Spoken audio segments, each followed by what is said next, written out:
the first thing that I want to do is I just want to thank every one of you for being here. The Sports Barn is a place where we absolutely want to provide the best quality instruction. We absolutely want to see guys get stronger. We absolutely want to see guys become better baseball players. We want to see young men go off to the next level, whatever that next level might be. But we want to make great young men. We want young men to come back here and thank their instructors.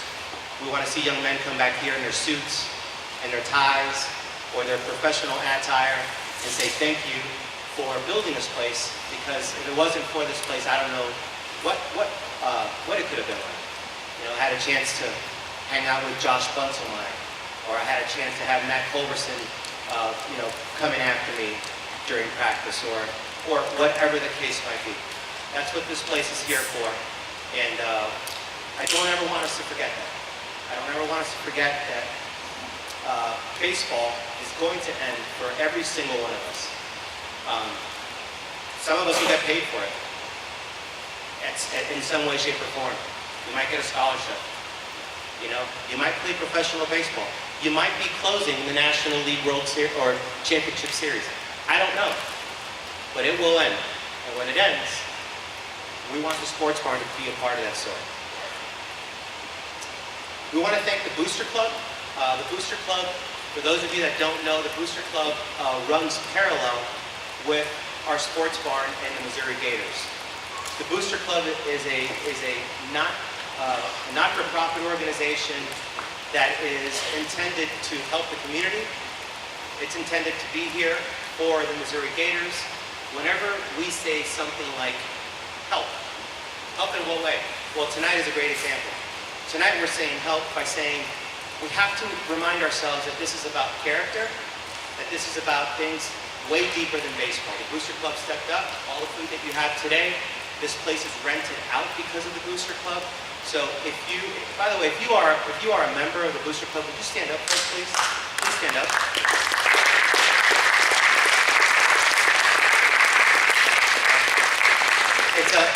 Honestly, it's a very thankless job. You know, they meet once a month, and sometimes they don't really know what the right direction is going to be. We're all trying to put this together. So I want to thank the Sports Barn instructors. I want to thank the Missouri Gator employees for being such great teammates, for being such a great part of this organization, and for upholding all of the things that we are talking about this evening. If you are a Sports Barn employee, if you're a Missouri Gator employee, would you please stand up?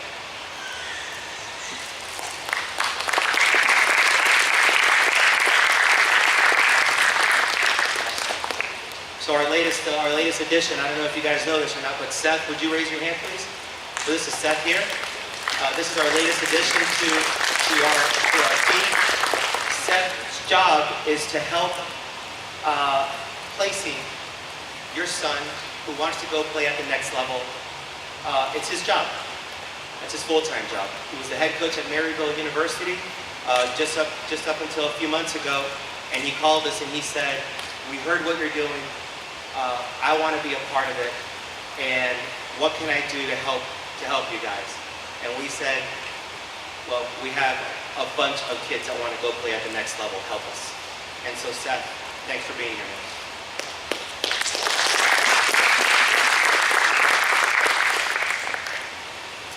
I want to say thank you to Chris Craddock. I want to say thank you to Steve Marion.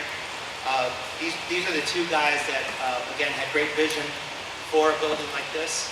They had great vision for the Missouri Gators. Guys, and I'll just talk. Well, maybe this is for everyone, but you're going to dream, and the difference between dreaming and executing, it's two different worlds. And for those people that are courageous enough to grab their dream and to make it a reality, that's special. And that's what you see here. It's two guys that said, you know what, I'm going to put my house on the line. I'm going to put my cars on the line. I don't even know how my kids are going to go to college, but I want to do this. And so So Chris, thank you. By the way, Steve Marion is in the championship right now. What year? What age? They lost what?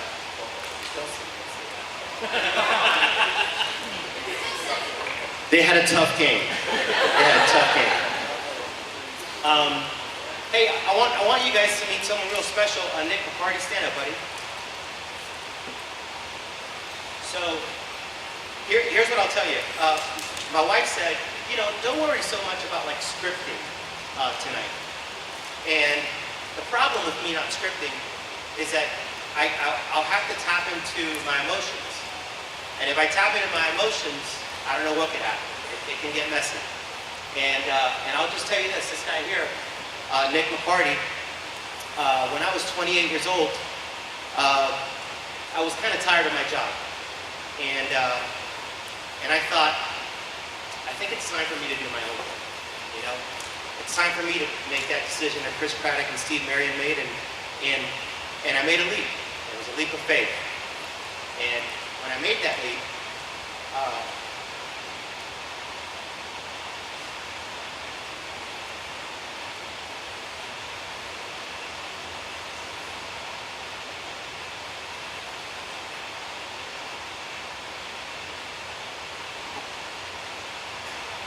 this is why we script.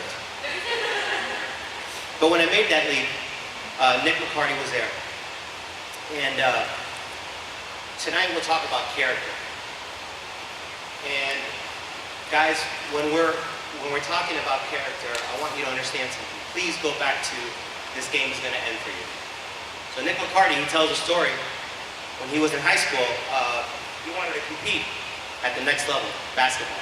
He's a basketball player. His brother was a point guard at Marshall. And his whole family, that's all they do is play basketball. And he tells a story about being in high school and wanting to make the varsity team. And he and a buddy of his made a pact.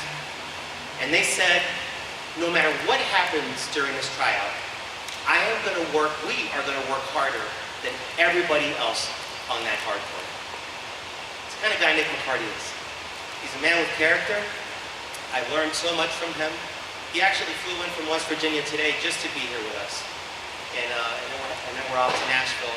But Nick McCarty, stand up.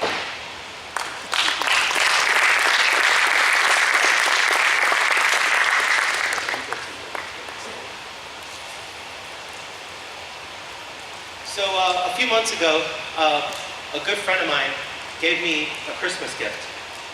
And did you guys catch that? A good friend of mine a few months ago gave me a Christmas gift. It's like July. And he says, Joe, I've been driving around with this gift in my car for months, and I'm just remembering to give it to you. I'm like, well, what kind of a friend are you, really? But he gave me this book, and the book is called What Drives Winning. And if you know anything about me, I read. I like to read. I'm an avid reader. I learn from folks that have done it, from folks that are trying to do it, both spiritually and from a business standpoint. And I thought, man, another like rah book, right? Hey, try harder. Hey, wake up earlier than the next guy.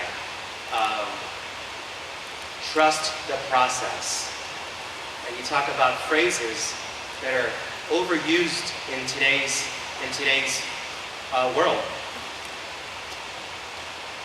What this book talks about is they absolutely believe and trust the process. So Nick Saban's in this book. Mike Krzyzewski's in this book. Like some of the greatest coaches of all time are in this book. And what they talk about is not the process. What they talk about is the character that drives the process. Hear me now. If I told you that all you had to do was build a great process, and you can throw just about anybody into that process and you're going to have great results, would you believe me? I'd say no. I'd say that it's great characters that build a great process. So here's a question I want to ask you. Forget baseball skills. If I told you that your team was made up of people that were honest, hardworking, energetic, enthusiastic, motivational, positive, if I told you that those were the characteristics that were on your team, you would automatically probably assume that you have a pretty darn good team, without ever talking about who can throw the ball or who can hit the baseball. Does that make sense? Does that make sense, guys? Am I energetic? Am I positive? Am I a relationship builder? Am I there on time? Having those character, and listen to this. The book also says that these aren't traits. We can develop character. See, some people think that you're born honest, or some people think that you're born hardworking. What if we told you that these are character traits that we can continue to develop? The sports barn, the Missouri Gators are here for that. We have to. If we get that wrong, if we get that part of it wrong, I believe we got the whole thing wrong. This is about developing great men with great character. And tonight, guys, we're going to talk about the power of choice. We're going to talk about why it's so important to have this great character and how it's going to take us down the road of making a choice. What choice? Well, we can talk about all different types of choices. You guys are making choices every day. Are you going to the gym or not? Are you reading your book on time or not? Today we're going to talk about drugs and alcohol. A real choice. A real choice that can end your life. A real choice that can send you in all different types of directions. And tonight we have great guest speakers with us. In just a little bit, we'll introduce Hannah Weber, we'll introduce Jeff Mazingo, and we'll introduce Joe Richardson onto the stage. The choices that we make will ultimately take us down a path. Did you guys hear that? The choices that we make will ultimately take us down a path. And did you guys hear one of the operative words? It wasn't the big choices, it was the little choices. Where are you going to go to school? Are you going to go to that party? It was the little choices. So tonight, we're going to talk about character development. We're going to talk about choices. And we're going to start off with Hannah Weber. So guys, Hannah Weber is a remarkable young lady. Hannah Weber works at Bridgeway Behavioral Health. And Hannah Weber happens to be one of the sisters of one of our Missouri Gators. And so I'm standing around one day and we're talking and I hear what she does, and this young lady's coming into contact with, you name it. Christine, where's Christine Rickey? The first night that we met with Hannah Weber was on call.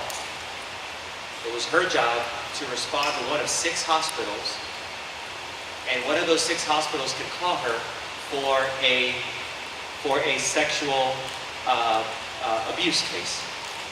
That's her job. And I'll let her tell you more. But Hannah, we need a microphone for you. And Sure. Like he said, my name is Hannah Weber. I work for Bridgeway Behavioral Health here in St. Charles. We were recently purchased by Preferred Family Healthcare, so we kind of go by 2 different names. I am a sexual assault advocate for Bridgeway, so I work out of their domestic violence shelter, and then as Joe was saying, we do on-call advocacy, so if one of our 6 hospitals has a domestic violence or sexual assault victim go to the hospital, we send an advocate to sit with the victim and provide support, and then also provide them with resources following up. And then another part of our services, which is the part that ties in tonight, is that we do treatment services for substance use, and that's our largest service that we provide.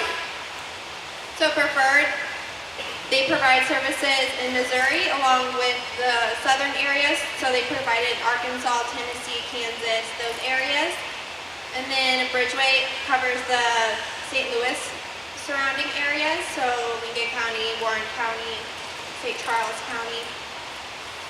so I thought maybe we can kind of do this in somewhat of like an interview session where I wanted to kind of ask Hannah some of the questions that I know are pertinent. I know that everyone is kind of asking themselves, maybe you guys have a great relationship with your son or daughter, and maybe they tell you everything. I know that I have a now 14-year-old son, and hey, how was your day? It was okay. How was the party? It was all right. And now he has another little friend, little Grant Peters. Where's Grant Peters? So if you see Grant Peters will be like, Mr. Lopez, guess what happened? And he'll tell you the whole story. So for those of you that have a son like my son that doesn't talk a lot, maybe this can help us all understand what's going down. And guys, I'd like to hear a little bit from our youth just to kind of get some clarification and some verification. But Hannah, one of the questions was, what's going on in the world of 14 to 18-year-olds today? I think that when we grew up, if we were being honest with ourselves, there was drinking going on in high school. I think occasionally you'd see somebody smoking pot or what have you. But I think today maybe the world's a bit different. It definitely is. So part of our services and part of what I do is I do healthy relationships groups. And Preferred has several adolescent treatment centers here in the St. Charles area. And I go into the treatment centers and I teach them healthy relationships. So we focus on different skills in that group, and I'm going to talk about that in a little bit later. But the presenting problem for most of our services, for most of our children, we do age 12 to 17 for our adolescents, and then we do adult services as well. But for our adolescents, the presenting problem for most of our children is alcohol use or opioid use, so heroin or prescription medications, and that's what we're seeing a lot of in our St. Charles youth. So I don't know about you parents, but when I hear a word like heroin, when I hear a word like opiate, I don't even know what to do with it, honestly, right? I don't know how, and Hannah, this was the next question, like, how does that start? Like, how does someone end up in the world like heroin? Yeah, so that's something in our Healthy Relationships group we talk a lot about. So we talk a lot about developing like healthy coping skills and resiliency, and we also talk a lot about how to say no in difficult situations. And in order to reflect on how to say no, we go back to that first time that they said yes to a bad situation. And for most kids, it's reflecting on the time that they decided to say yes to using drugs or alcohol. And we go over why they said yes. And there's always like a couple of different answers that I get from kids. One of it, I was just curious. Two, I'd kind of seen, like, I'd grown up in a household with substance use, so that was just kind of what I saw, and that became a coping skill for them. But the most primary and consistent answer that I see is that it was my friends. My friends were doing it, and I wanted to do it too. I didn't want to be the only one at the party who wasn't drinking or who wasn't taking these pills. That's kind of what we see. So for, like, some of our kids, it's simple. They say, like, I was at a party, and there was a bowl full of medications, and we didn't know what it was, and they just said, take one, and they took it. And we had no idea what it was, if it was Oxycontin, or if it was heroin, or whatever was in that. So it's just kind of a mystery, and that's how it starts. It's just that peer pressure and wanting to fit in with their friends. I think if we're being honest with ourselves, guys, this is for the ball players. I think if we're being honest with ourselves, we're probably saying something like, not me, right? That's probably what we're saying. It's probably something like, never.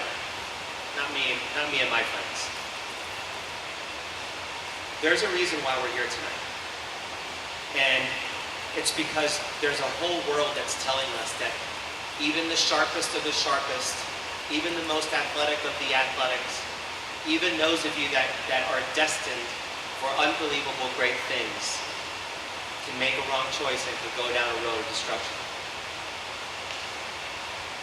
And I hope that this isn't the only night that you hear it. I hope that you continue to hear it and that it continues to get baked into your brain.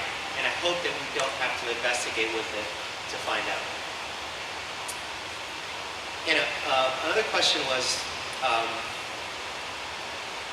how does it go from like a simple bad choice, right? Make just one choice. Like, okay, I made a wrong turn. Right? I can make a U-turn. But how does it go from making that wrong choice to a life of destruction? Like, how does that happen? Yeah, so I think the best way to describe it is I'll talk about one of my clients who I think that the boys in this group will really relate to. He's a really relatable kid. He's an A and B student. He's a sophomore in high school, or he was at the beginning of this story. He's a sophomore in high school. He's an A and B student. He's well loved. He's a quarterback for the varsity football team. And he starts, and towards the end of his sophomore year in his season, he tears his ACL. It's a devastating injury. He ends up having to have surgery. He rehabs the entire year and he comes back from that injury his junior year and starts varsity again. And a couple weeks into season, he turns around and tears his other ACL. And the doctor says he can't play anymore, he's done. And he doesn't know what to do with himself anymore because football is all he ever wanted to do. He wanted to play football in college. It's what he's been working towards since he was a kid. Like this is what he set his future up to, is to go to college to play football and then move on, and he wanted to coach high school football was his goal, and he wanted to get a teaching degree. And now all of these dreams are crushed because he was injured again and no longer was able to play. So in order to help fill his time, he started hanging out with his friends more and more often and going to parties more and more often. And it first started off with he would drink at parties to fit in with his friends. And then when drinking became boring, he escalated to pills, prescription medications, to fit in with his friends. And then it gradually escalated to heroin because he felt so lost in his life because he lost the one thing that he loved, the one thing that he felt that his life stood upon. And so the destructive part of this, obviously, it had a horrible effect on his body. And it also led to him getting into some legal trouble. He was charged with possession of heroin. And that's how he ended up in our services. Most of our youth end up in our services by court order. So they're court ordered to go through by their probation or parole officer. So part of his probation or parole was to go to treatment. So 3 days a week after school, they go to treatment, or whatever their court mandated. They can be mandated up to 5 days a week. For him, it was 3 days a week. So right after school, he comes straight to our treatment facility, and he's there until 8 p.m. And then at 8 p.m., he is ordered to go home, and his probation officer checks to make sure that he's home every night by 8 p.m. because that's his curfew. And those are the consequences for his actions. And he's a great kid. So through treatment, he's able to, because his grades suffered tremendously when he was using, because he lost the drive to be an A and B student, and he failed or got D's and F's in a lot of his classes. So through treatment, he was able to regain a lot of his credits. So he's a senior now, and he's going to be able to graduate on time because he's worked so hard, but all of those back steps have negatively impacted his life. Changed his future dramatically. Yeah. So going back to the book, going back to the character development book, one of the things that these coaches are stressing now, and I know it's hard to believe, right? Because this is Duke, right? Duke basketball. This is Alabama football. You listen to these coaches talk now. Guys, they have access to the best athletes in the world. Forget about it. These guys are trying to do the best job that they can at developing unbelievable character. Because something is happening to these players when their athletic life is over. Do you feel fulfilled? The answer is no. Every single time, hands down. They have interview after interview in this book. And every single one. There was one young lady who was she was a high school all-star. She played soccer. They kept her name anonymous. She played soccer at a great school. She won 3 NCAA championships. She's 21 years old. She's playing on the gold medal U.S. team. Soccer ends for her when she's 24 years old. And she's in treatment. She's in treatment treating depression. She doesn't even know who she is anymore. Going back to this book, going back to going back to us making healthy choices, we have to make sure that we talk about this process that we're going through, this character development that we're going through. Because again, we don't want to put ourselves in a situation where we're trying to look for something to fulfill whatever that is. Most of us are very driven people, right? Most of us are. I mean, Tyler, let's do this. I see you here all the time, young man. All the time. You're as driven of a baseball player as I think I've ever seen in my life. That drive won't end for you. How do you fulfill that drive is the question. And one day it won't be baseball. But if we talk to you about your character, you're going to fulfill that drive with awesome things. You hear me? Hannah, how important is the power of choice when it comes to who you hang with? It's extremely, extremely important. So about 1 in 6 youth in America are struggling with a substance use disorder. So if you picture, there's about 12, 14 kids on each team here. That's 2 kids in each team that could potentially end up struggling with a substance use disorder in their adolescent to young adult stage. And a lot of that depends on who you hang out with. And substance use isn't immune to, just wealthy class. It happens at all income levels. It happens at public schools and private schools. And I think the best way to describe this again is going back to one of my clients. She is, once again, an AB student. She's very well loved. She's a cheerleader. Very popular, very outgoing. She wanted to go to college as well and do cheerleading in college.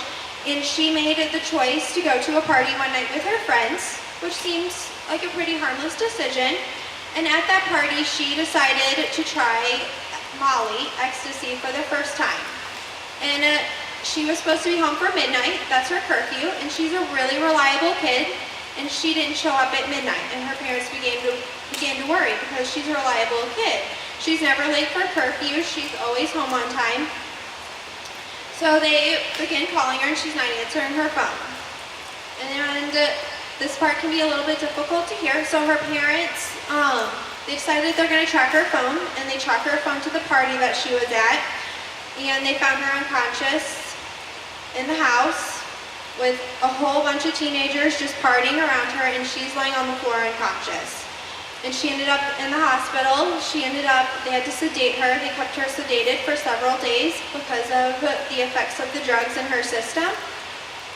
So she was in the hospital for about a week. And then after that, she came to our treatment facility, and that's where we were able to help. But just like, she's a reliable kid, she's a good kid. She tried it once and had this awful reaction, and luckily she made it out alive with no long-lasting effects. Some of the long-lasting effects can result in like brain damage or paralysis and all of those kinds of effects from drugs such as that. And it's just that kind of damaging. But she just made that one decision that one night to hang out with her friends at this party and use drugs once. And it had an awful, almost life-ending effect. Thank you. Thank Guys, you. would you please put your hands together for the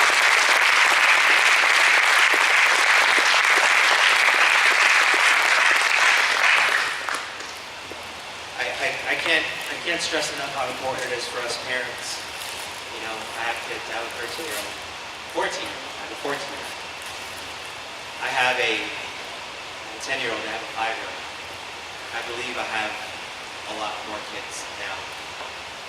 And I'm not in denial. I get it.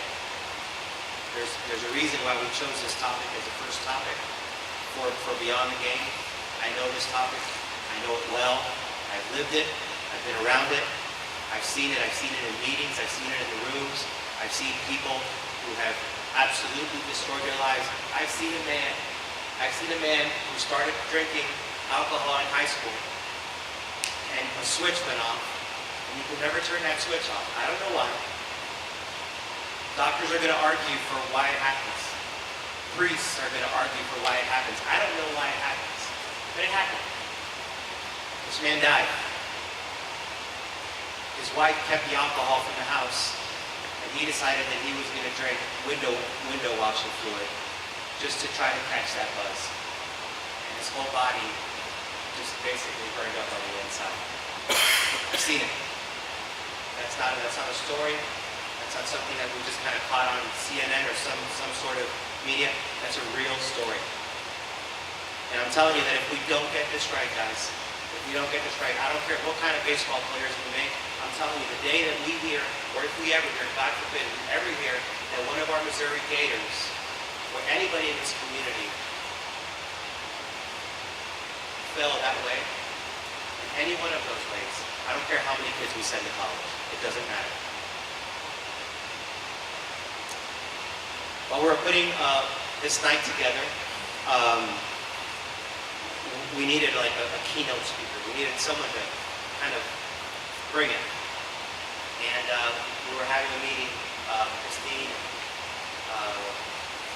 maybe Matt Meyer was there, I don't remember, and we were thinking, man, who can it be? And Christine said, have you heard Jeff Mazingo? Have you heard Joe Richardson? Have you heard their story? And I said, no, never heard it. It's powerful. I said, all right, well, so you guys tonight here get to hear the story of how the Awaken Project came to be. I get to hear it for the first time as well. So without further ado, Jeff Mazingo. Awesome. Thank you, Joe. Thank you. All right. So, I'm Jeff Mazingo. I own several music stores in the area. Mazingo Music. We're close down here on Highway K and Highway 40. Another one over in Ellisville, the corner of Clarkson and Manchester. That's what I do for my day job. But the thing that I love to do and that I have a passion for is playing the drums. And that's what the Awaken Project starts off with, is that we come into a school and we set up a drum set that is just puts Neil Peart to shame. And some of you know who Neil Peart is, some of you don't. Yes, I'm going to play some Rush. Not tonight, but I will when you see me at school. But it's really fun to be able to go out there and play music and do what I do as far as a passion. And what I do is totally different, but much the same as what you guys do. You guys are all in sports, but if you think about sports and music, the cool thing about what I do is I get you pumped up to play those sports. That's what music does. That's the power of music. Music is extremely emotional. It makes you feel really, really good. It makes you get ready to go out and play ball. Listen at a Cardinal baseball game. There's music playing between every inning. There's music playing at the 7th inning stretch. There's music playing before the game starts, or a national anthem. There's music playing for God Bless America. There's all these wonderful things that music does that is in every sport that we play. And that is one of the reasons why Joe and I kind of hooked up together. It's because I'm into music, he's into sports, and it was just kind of a really awesome marriage, mind you, for us to get together and do this. He's going to get up here and he's going to give you a phenomenal story. But hearing Joe talk here earlier, it's great to have someone like him speaking to you about the choices you make in life. That's what we do in schools. We go to schools across this country, not just here in Missouri, but across the country. And we talk to kids about the choices that you make in life. The friends you choose in life will determine the direction that you have and will determine the quality of life that you'll have for the rest of your life. Be very careful about the friends you choose. We heard Hannah talking about, well, they went to this party, they went with these friends. That would be something you probably don't want to go to, because it could end your life. Be very, very conscious of that. You have the opportunity to make the choices. And we're going to make choices throughout life that are going to be really good, and you're going to make some that are going to be really bad. And you have to suffer the consequences when you make one of those bad choices. Now, I chose music. Music was great for me. I did try sports and failed miserably. And so did my son, so he and I both played drums, and we played drums rather well. So I've had the opportunity to play for a couple of great people, one being Sammy Davis Jr., and yes, there's probably only one or two of you that know who that is in the room, one of the original Rat Pack. Then I played for a group called the Fifth Dimension. And so I got to travel the globe playing music and enjoying every second of it and making those awesome decisions and having made great friends across this entire planet that I can call true friends, because they help me stay true to myself and not make really bad decisions and not get into the sex, drugs, and rock and roll that everybody thinks music is about. It is not. If you talk with professional musicians, they have to stay healthy, just like you guys do in sports. If they don't stay healthy and they don't stay on their game, they cannot perform 300 days out of a year. So they have to stay healthy, they have to be in shape, and they have to keep plugging forward in a positive way. So music is much like sports, especially when you're playing drums. Man, I'm telling you what, I feel like I ran 6-7 miles after I get done a 15-minute set. And so it's just a lot of fun to be able to do that, and it's exhilarating for me. So what I did is I did some research after going through the music stuff, and I thought, well, how does music affect our brain, actually? So I came up with these things here, and this is kind of one of the things that we talk about in our school. So world's leading academic countries value music education. Music lessons help students more than computer training. Music training helps underachievers. Piano boosts student math skills. Rhythm students learn fractions easier. Music students score higher on SATs. Music students enjoy greater college success. And what I love to point out is that substance abuse is lowest in music students. We don't have the time for that crap. Okay, we push it aside. If I have to have my mind right to read a piece of music, I have to have my mind right to read that piece of music. I can't be relying on some substance that takes me out of my mind. But music is that choice that I have made where I can play music, get a natural high. It doesn't leave me wasted, doesn't leave me sick at my stomach, doesn't leave me throwing up, doesn't leave me passed out over in a corner. It gives me a natural high that I don't get with anything else. That's what's awesome about music. Now I have, before I ask Joe to come up here and share his incredible story, which you're going to really enjoy, I have a video I want you to watch. Now read this video. I hope you guys can see it over there. Read this video and enjoy it. And let's say a few words about it when we're done. Oh, sorry. We changed our PowerPoint before we did this. Now, I'm just a bit off right now. But I read just like you, Joe. I love reading. John Maxwell, one of my favorite authors. There is a choice you have to make in everything you do. So keep in mind that in the end, the choice you make makes you. People's choices define who they are and determine where they go. It's true that we don't choose everything we get in life, but much of what we get comes from what we've chosen. Very, very important, the choices in life. So let's listen to this video. The youth of America can't win the war against drugs. Don't try to convince me this generation is strong enough to emerge victorious. You want to know the truth? We're a weak, spoiled generation that doesn't have the fight in us. How could I possibly buy into the lie that we're better than that? This is a capable generation, able to make strong decisions? No, I know better. Society makes decisions for us, and we just become the victims. I simply won't accept the idea that one simple decision can annihilate the stranglehold drugs have on our generation. In fact, I know now more than ever that our culture isn't capable of changing. Come on, it's ridiculous to think that the students of today can transform the culture of tomorrow. People everywhere are saying, when in Rome, do what the Romans do. We're all products of our surroundings, and that's just how it is. You have to admit, it's a little crazy to think that I have a real choice. I now realize that no matter what I do, the truth is, there's no hope in this world. Why would I ever think that my generation needs to worry about drugs?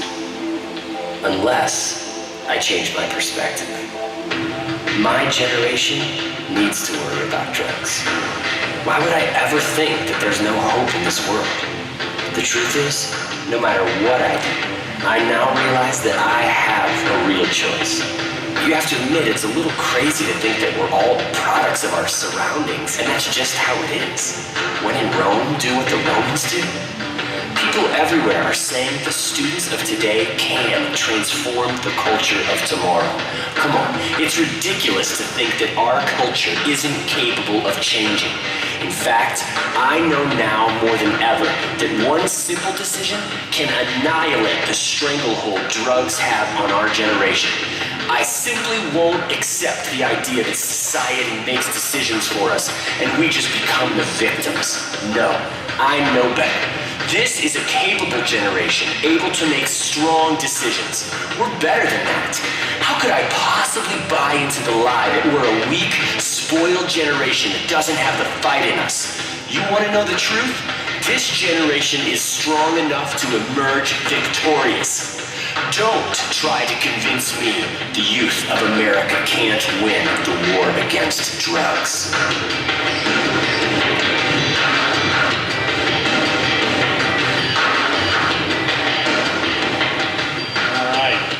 That is it. Second palindrome. Read it one way, you're going to see it. Oops, sorry, Joe. Read that.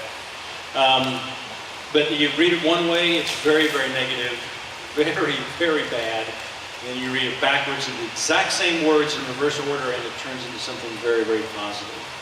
So make sure you're making the right choices in life. It's extremely important because you all want to be successful. You all want to go out and do the best you possibly can do. And whatever it is, I don't care if it's sports, I don't care if it's music, I don't care if it's computers, I don't care if it's whatever.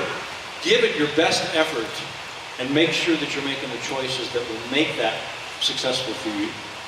So now's usually the time after I get done with my spiel in the school, and I'm going to let Joe explain how the Awaken Project came about and what we've done for the last 4 years.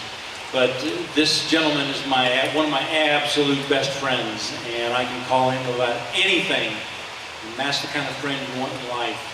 So let's give it up for Mr. Joe Richardson.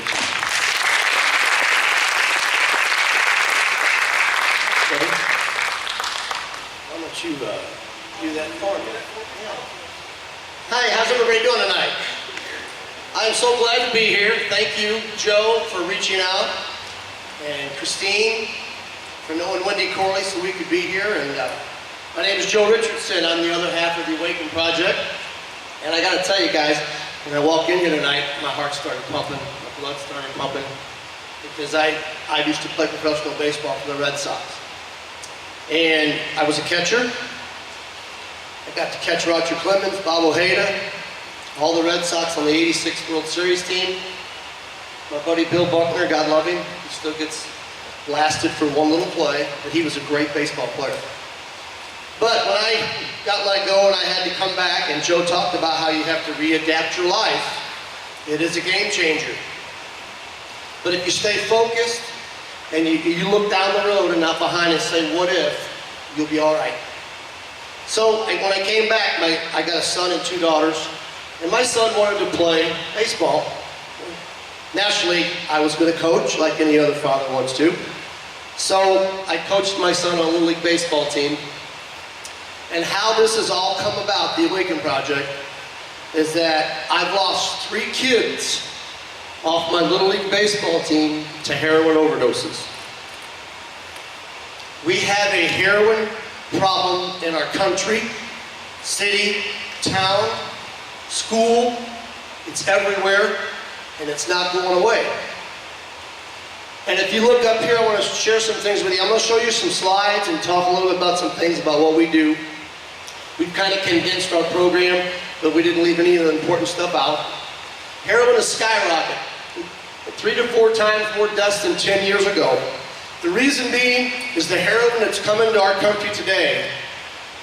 Back in the 60s and 70s when it was very prevalent, the purity of the heroin was 10 to 12%. The heroin that's coming into our country today is 80 to 90% pure. It's so strong, you get addicted to it immediately. If you become a heroin addict, you have a 7% chance of living. And that's if you go to therapy and you get help daily. 7%. We talked about choices early, and I always give the kids at school the first thing out of my mouth about choices is every time you get in a car with your parents, you can put your seatbelt on or not. We lost over 800 people on our highways last year, and 67% did not have a seatbelt on. That's a 2-second price for your life. And it's a simple little choice we all have every day. Heroin addiction begins with alcohol, marijuana, prescription drug abuse. And I don't care what anybody tells you, these are all gateway drugs to heroin. When you drink, you make bad choices. When you do these other drugs, marijuana, it alters your thinking. You're not in your own mind. You're not in your own way that you think. You're out of your realm. We talk about prescription drug abuse. It's opiate-based, most of these things, and they're painkillers. And I know a lot of you guys that love sports. The first one that comes to mind to me is Brett Favre had to go into treatment for prescription painkiller abuse. When you take enough prescription painkillers, Oxycontin, and things along those lines, it's synthetic heroin basically. When you take enough of it in large enough doses and for a long enough period of time, you're basically taking heroin. And the problem we're having today is when the kids, like she talked about Hannah with the kid with the ACL, it's very common. And when you can't take care of that pain because you can't doctor shop anymore, the next best thing is to go buy a button of heroin. You can get a button of heroin for $5 on the street. And that $5 will change your life. It will put you on a path of destruction. It is a game changer. And if you look up here, using before the age of 15, you're 6.5 times more likely to have a problem. Reason being, between the ages of 13 and 21, your brain is developing. Let your brain develop to its full capacity, you'll make better choices. The percentages go down after the age of 21. Because your brain's developed fully, you can make better decisions. I'm going to show you some pictures of some people here, and everybody knows who these are. If you don't, Jimi Hendrix, Elvis Presley, and Jim Morrison. All these people had great things going in their life. They made great choices. They also made one bad choice. They wanted to dabble in heroin, prescription painkillers, and other things. They're no longer with us, and they had everything. Great musicians, great singers. Elvis was amazing. Jimi Hendrix is one of the first to be able to play the guitar like people play today. I speak for another organization sometimes, the NCADA, and since 2007, there have been over 956 calls from kids or parents that my son's unresponsive, my friend won't wake up. Just phone calls about kids that are ODing on heroin. Since 2007, the total deaths in our area is over 3,200 kids. We've lost over 3,200 kids to heroin alone. The top 3 leading causes of teen death in America used to be homicides, suicides, and accidents. Then drinking and driving. Heroin is the #1 killer of teens in our world today. It's not drinking and driving anymore. We're losing 2 kids a week in our area to heroin alone. This is not a game you want to try and play. This is not something you want to try. This is something that's not a matter of willpower. I hate when I hear people say, well, it's just a matter of willpower to quit. No, it's not. Heroin is so addicting, you become an addict. And an addict needs to be treated like an addict. It's not willpower. The heroin is so pure, as I told you earlier. You get addicted so fast. And kids are dying the second, third time they try it. The 3 kids I lost off my Little League team, one died in 15 minutes, one died in 6 months, and one battled it till 10 months. I had 2 other kids I know of that are struggling and are in treatment. And it's a daily struggle. I stay in touch with those kids. And if you look up here, drug abuse and alcoholism affects healthcare, crime, family disruption, social welfare, lost productivity in kids, accidents, education, AIDS, and teen pregnancy. All of these things I've seen in the 3 kids I coached. One kid was so high he fell down the steps and broke his neck, it didn't kill him. But the heroin did later. One kid had a terrible car accident. In fact, he had 2 accidents. Almost killed himself twice. I've seen it tear up families. These kids turn to crime. These kids would do things to get money, to buy drugs that would bring you to your knees. I would be in tears when I would get calls to know what these kids would do. Break into a random home. Break into anybody's car. Beating other kids up and taking their wallet. It's horrible. This heroin today changes your mind. It turns you into someone your parents will no longer know. You will do things you never thought you'd ever do. You will go places you never thought you'd ever go. You lose all sense of what you were taught because you don't think anymore the way you should think. Some more kids here. And Kurt Cobain was very young. Bradley Noel, and then the last lady, Whitney Houston, was just an amazing person. Could sing anything. She started singing in church. She had a great faith. But she started having some problems. Her marriage left. Bobby Brown and her split. She just went down a path. And they've all done it. And it's like riding a bike. When you start out drinking, prescription, marijuana, and heroin, it's like riding a bike, guys. And after you ride the bike so long, you get in the Ferrari. And when you get in the Ferrari, you crash and burn. That's not where you want to end up. Terms of the day, I want to share a few terms with you. Hannah touched on it earlier. Farming, farm parties. How many of you in here know what a farm party is? And I don't mean grow corn. Nobody. One mom? Great. I'm going to tell you what it is. Kids call each other up. See what mom and dad's got in the cabinet. Well, I got some Oxycontin. Well, I got some Percocet. Bring it to the party. And when you get to that party, you get to the front door, there's a bowl. And the guy will tell you, take whatever you like, man. What is it? Oh, it's just a little upper. It'll help you. It'll make your night go better. It's all right. Don't worry about it. It won't hurt you.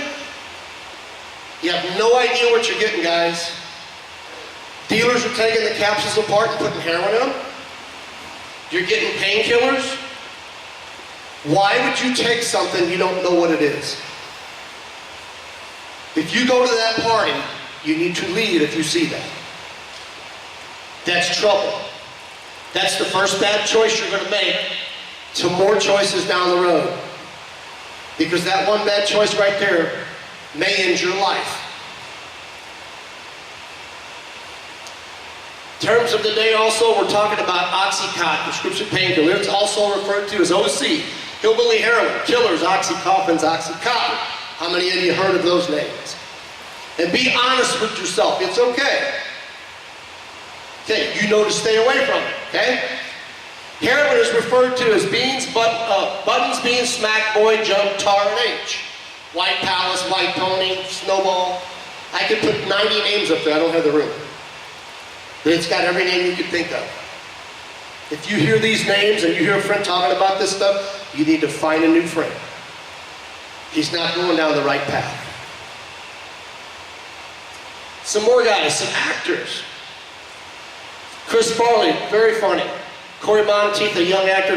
Philip Seymour Hoffman won many Oscars, was an amazing actor. And a lot of people don't know this. This guy was 25 years sober heroin addict. When they found him and when he relapsed, they found 75 buttons on him. That's the stronghold and the stranglehold heroin has on you. It's so hard to beat. Even after 25 years, it got this guy. And when I talked to you earlier about the purity, 25 years ago when he was doing this, or probably 30, he wasn't as strong. That doesn't make it okay. But what they're bringing in today is so much stronger, it's so addicting a lot quicker, and you can't get away from it. It changes your mind, it changes your thinking. What you can do, set a good example. Be a leader, not a follower. If you're always following, the scenery never changes. Talk with your friends. Have your friends back, guys. If you know he's talking to somebody and they're a bad egg, you pull him aside and say, stop. That goes for any of you. Take care of each other. It's okay to do that. Don't give in to peer pressure. Peer pressure is a bunch of crap. You don't ever let anybody deter you from getting to where you want to be and how you're going to get there, when you're going to get there. I had multiple opportunities to take anything I wanted, and I didn't. Because I had my eyes on the prize. I wanted to make it to the big leagues. I wanted to go to college. I got drafted. I paid my dues. And we all have to if we want to get to our goal. How many of you in here have goals? Good. Set them a little higher after tonight. Make your goal a little higher so you've got something to reach for. Be involved and know what your friends are doing at school or here. But have each other's back. And I'll tell you a quick story about a kid in school. There was 2 kids that go to school in the area. A senior took a freshman with him. He said, come on, I'll take you to lunch. And they went to Quick Trip. They get in the Quick Trip. He says, I'll be right back. I'll bring you a soda and a candy bar. He says, great. Kid's all excited, man. The senior likes me. He's taking me under his wing. About 5 minutes later, 5 cop cars surround that car. And that little freshman's like, what is going on? Turns out the senior was dealing drugs and was in cahoots with the Quick Trip manager. They were selling drugs back and forth to each other. The freshman had no idea. What do you think happened to that freshman? He's in jail too. He had no idea. So know who you're involved with, know what they're about. Don't make that mistake. Second of all, support and advocate for your peers in your school and your buddies, and your place here is beautiful. You guys have each other's back and say, we don't do drugs here. This is Gator land, we're not doing that stuff. Be proud. Billy Joe Armstrong. How many of you here know who Green Day is? Yeah, hands are going up now. Good. About a year and a half ago, this guy was addicted to heroin and painkillers. He had to cancel his tour for a year. And so he had to go into rehab. He went into rehab for a year. He went back touring again. Green Day's back out touring and playing. But he talks on a daily basis. He tweets it. He talks about how much of a struggle it is on a daily basis. How it changed his life. And how his life has since changed because now he's free of it for now. But he's getting help every day. But his lifestyle has changed. He's had to change everything he does so it doesn't trigger him back. Can you see that picture there? Anybody know who that is?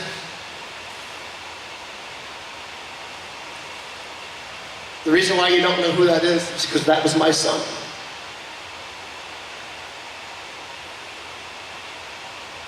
That was my BJ. This is why I do what I do. This is why the Awaken Project got started. 8/12/2012, 1:38 Sunday afternoon, I got a call from the police department that my son had passed, that he had OD'd on heroin. My son was a good person. He would give you the shirt off his back. He was a 7-instrument guy. He could play 7 instruments, 3 sports. But he made one bad choice, guys. Because he didn't think once would matter. Once will matter. Once will change your life. My son was 20 years old when he died. It's been 5 years. It seems like yesterday. I miss him dearly. Not a day goes by that I don't cry or don't think about something. This was my family. Our favorite place to go vacation. I have a beautiful family, 2 daughters and my wife. But this is my family now. We're missing somebody. Do you want to be the missing child in your family photo? Do you want to be missing off the wall at home because you thought you could beat this, or you're a tough guy, or you know I can handle this? Because you can't. This is not something you want to try. This is a game you're going to lose. Because when that hearse pulls up outside to get you, it's not practice. It's reality.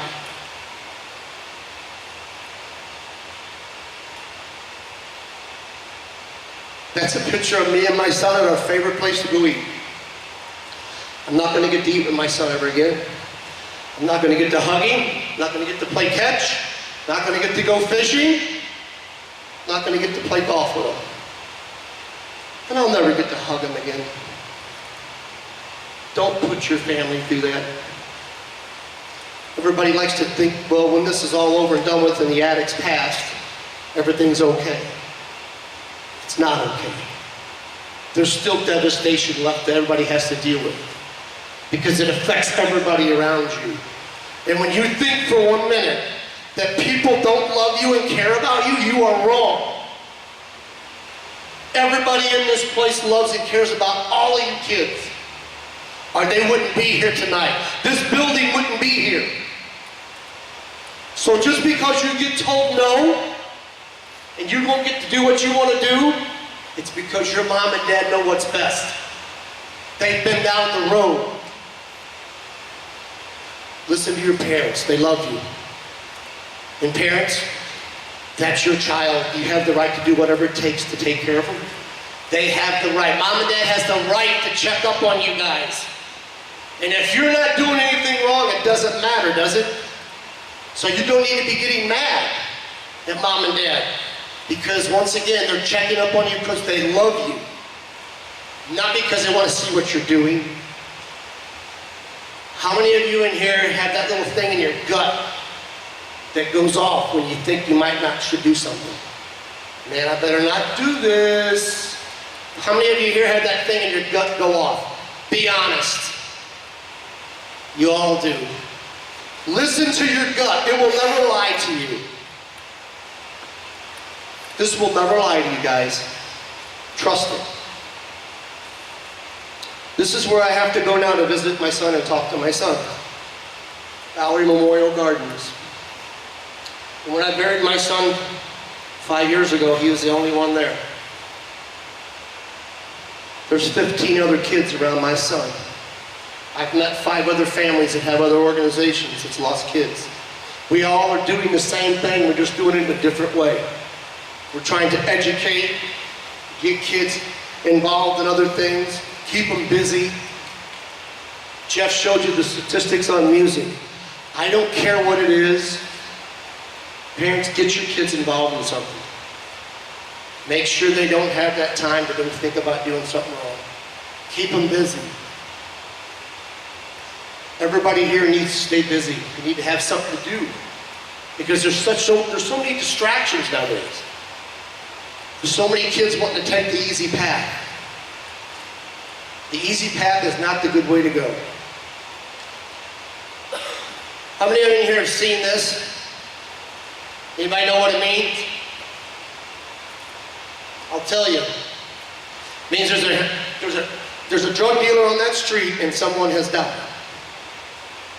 If you see this in your neighborhood, you need to report it. The police will come out and investigate. I promise you. Because what happens is this guys stand on the street and they wait for kids to go, wow, look, Jimmy, look, Tommy, what is that? Like a pair of shoes to me. Some guy will come up to you and ask you if he can help you get anything you'd like. They're called spotters.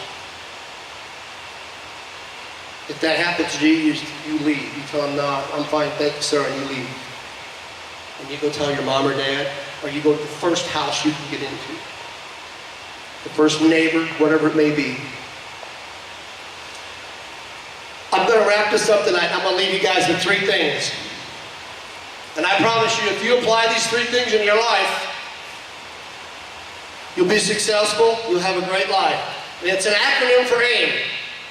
And I know when I was catching, I had to have great aim to get the ball to second base, like you guys do when you're throwing. You got to have good aim, right? So the acronym for AIM, A is for ambition. Be ambitious to go out and do something first. Be the first one to go do it. Don't sit at home and wait for somebody else to ask you to go play. Call your buddy and say, hey, let's go do something. Be ambitious in everything you do. I'm talking about playing baseball. I'm talking about doing homework. Because the quicker you get the job done, the better off you are, and the more time you got to do something else.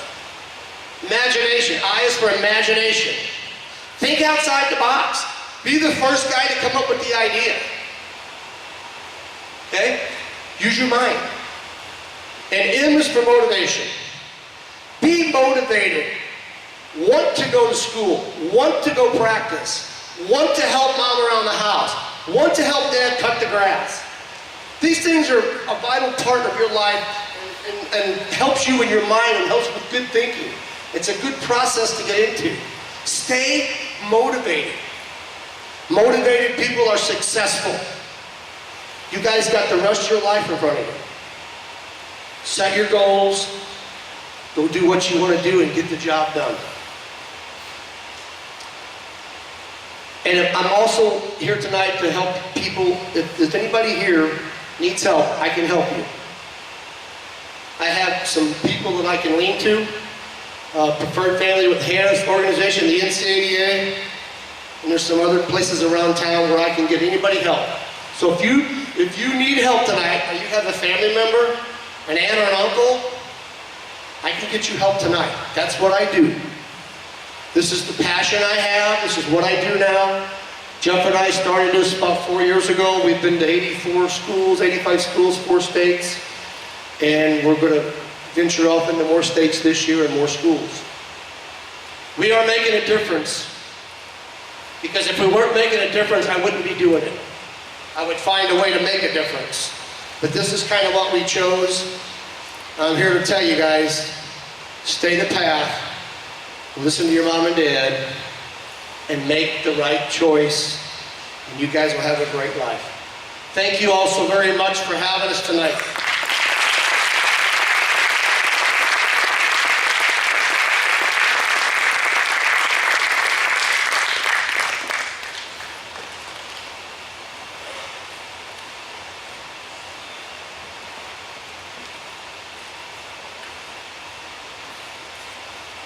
I told you it was going to get a little messy, honey.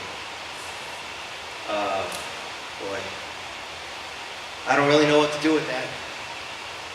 I'm going to think. We got a nice long car drive to Nashville.